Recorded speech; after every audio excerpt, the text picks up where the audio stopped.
सतयुग में वर्णित एक सत्य कथा।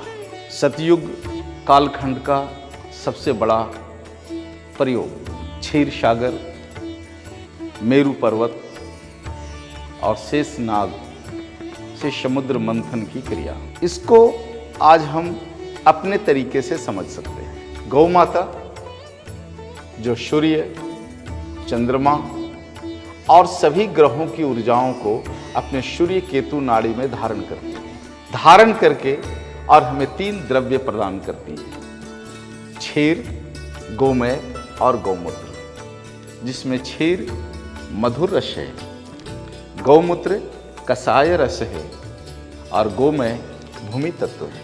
इस मधुर रस को, जिसे हम क्षीर कहते हैं, एक पात्र में लेते हैं और उससे दधी जमाने की प्रक्रिया करते हैं। इस दधी में जब मेरु पर्वत अर्थात पर्वत जैसे कठोर द्रव्य से जब इसके मंथन की क्रिया को करते हैं, तब दही का प्रोटॉन कम से कम आरपीएम में टूट जाता है। दही के कण जब आपस में टकराते हैं, तब उसमें उनके प्रोटॉन्स में एक बम्बार्डमेंट होता है और उसके अणु टूटकर बिखर जाते हैं। इसके अणु बिखरने के बाद शिव ऊर्जा के रूप में बाहर निकलते हैं, दूसरा विष्णु ऊर्जा के रूप में बाहर निकलते हैं और तीसरा जो अदृश्य है, केवल प्रकाश पुंज है, वह ब्रह्म ऊर्जा के रूप में बाहर निकलते हुए शरीर धारण करते हैं, जिसे हम मक्खन कहते हैं। इसी मक्खन को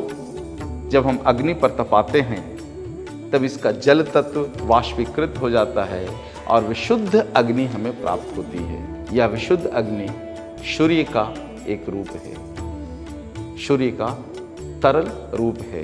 इस प्रकार से यह क्षीर सागर मेरु पर्वत के मंथन की क्रिया द्वापर युग तक भारत के सभी घरों में होता था और सभी घरों में शुद्ध अग्नि तत्व हमें गौ माता की मदद से प्राप्त होता था। इसी मक्खन को खाकर श्री कृष्णचंद्र जी ने द्वापर के अंत में और कलयुग के आरंभ में एटॉमिक वार की रचना की और एक ही युद्ध में दुनिया के सभी असुरों का नाश कर दिया।